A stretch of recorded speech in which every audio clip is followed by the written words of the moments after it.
issues that actually concern them. I was thinking the other day about how if they're having a fundraiser for firemen's wives, you don't have people go up in the fundraiser and say, well, we need to have, why are we having a fundraiser for the wives? Why don't we need to just have it for all people? Right. You understand what I'm saying? Right. And you know, oftentimes as black people, we tend to allow people to minimize our issues instead of speaking for things that concern us. And you could go online and check this out. The Center for Juvenile Criminal Justice just released a report in regards to police brutality, and they found that every 28 hours there's a black person in America that dies at the hands of law enforcement. That is called extrajudicial. And what that means is these are deaths that's outside of the courtroom. You know, they're illegal deaths. And that's almost every day you have a black person in America that's dying at the hands of law enforcement. Another statistic that they have is black men between the ages of 19 and 25 are the highest risk of being shot by police. Black youth are at the highest risk of dying at the hands of police more than any other age group or racial group in this country. Another thing that I've been thinking about is, you know, with this issue that's concerning us, you have people that deal with a lot of deflection. You know, as soon as you say something that's concerning, you know, your people or what's in your interest, you have people that want to take attention away from something that is specifically dealing with you. For example, when we talk about, you know, we need to be a lot more conscious of what's going on in our communities. You have people talking about, well, what about the black on black crime, right? Well, in comparison to what? The level of the black on black crime, what are we comparing that to? The white on white crime? Because if you want to start comparing that, there's nothing in comparison to that. Matter of fact, you have a segment of their population that's so well at killing that they've created a whole genre of film that shows you artful ways of killing. And that's nothing black people created. So if we want to talk about black on black crime, then we have to look at what are the comparisons. And if we want to go into black on black crime, which is often a problem amongst our people, we got to think about what are the conditions that create these crimes. You know, what is the poverty? What is the, where are they getting these guns from? Because I don't know nobody that's making no guns. Nor do they have these 3D printers that people are you familiar with that? You have people who have these 3D printers now where they're able to create and assemble guns without serial numbers. I don't know no brothers that got no technology like that. You understand what I'm saying? So if we're going to talk about black on black crime, we need to also examine the conditions that create these crimes in our community and not try to minimize it and seem like the people who are hurting each other are also hurt. You know, a lot of times when we see our people who are victimizing each other, we're victims being victimized. And if you study, for example, I wanted to bring this book. Anybody familiar with this? You've seen this book before? I've seen it. I haven't read it. Okay. It has to be edited and updated now, though, because it came out a few years ago and we need to add, you know, some more lynchings in this book. This book chronicles news articles of lynchings from the 1800s all the way up into the 70s. These are words from publications. This is not somebody that's writing this book themselves. All they did is photograph articles and put them in the book in regards to incidences of violence in this country. So I say all of that to say, what we see that's been happening amongst our people, primarily young black males and young black females, is not nothing new. This is something that's been going on for hundreds of years. Those of us that came over here on those ships in 1555, 221 years before the country was founded in 1776, that's over 6 generations of terrorism against our people. And it's in the history books. This is nothing that I'm saying that's not an actual fact. And this is before the country was founded. So now, 1776, you look at that all the way into 1865, where you have, you know, slavery so-called ended. That 89 years was legal terrorism. Our people who were slaves and had ancestors that were slaves were victims of that by law. We were slaves by law. We were owned, by people. And then you look at 1865 all the way up to 1965, you have a whole another 100 years of segregation. So when we talk about Black Lives Matter, this country's only 238 years old. Out of that 238 years, black people have been terrorized 189 of those years. You can just study history. They may not tell you, what grade you in? Word? They tell you any of this stuff in school? Well, it's not their responsibility. It's your responsibility to find that out about yourself and your people. Do you understand what I'm saying? Yeah.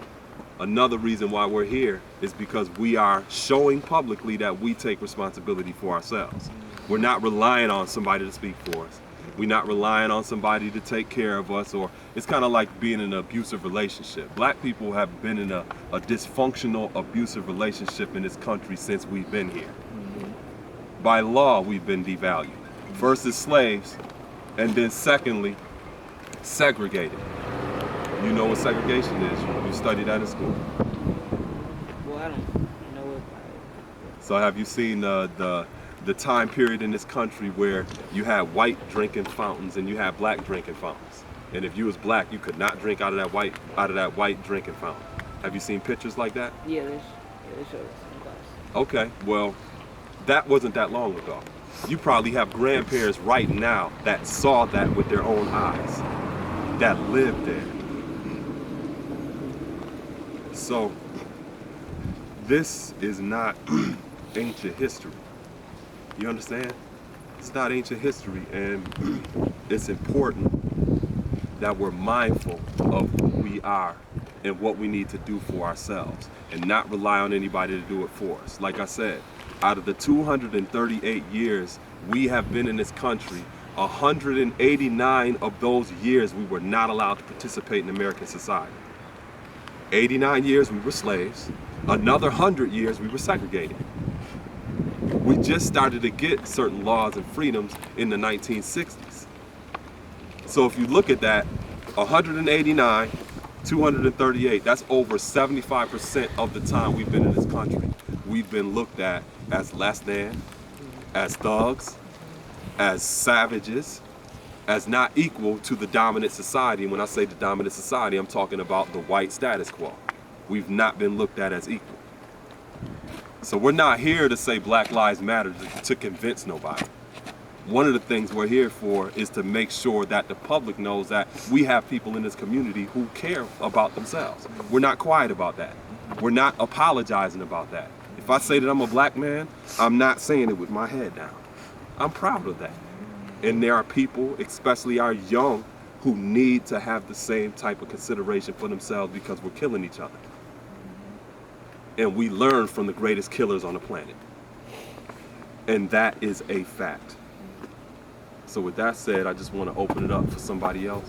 You just want to share what you want to share, because we don't really have forums like this too often.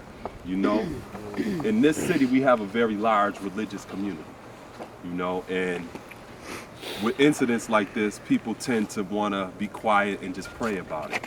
That's why we didn't open up in no prayer, and we're not closing in no prayer. Because in the Bible it says faith without works is dead. And obviously we are people of faith, and we've had a lot of faith, and we continue to have a lot of faith, but we need some work. Right. Straight up work. Yes. To go along with that faith. And this is what we represent. We represent that work. And that's what we do. So somebody else, anyone want to share what they feel, share what they think? I support what you were saying. You know, just watching the news and just listening to different people, you hear different people critique, you know, all the protests and the rallies that's going on. And one of the main reasons why they continue to say, why are we out here? You know, why are we doing this? Why are we doing this? Is it police brutality or racial profiling? I mean, at the end of the day, it shouldn't be no one specific reason why we're doing it. I mean, the main reason we out here is, like you just said, to become unified, to show that we're out here to speak. We do have a voice out here. We do have people that actually care and that's trying to stand up.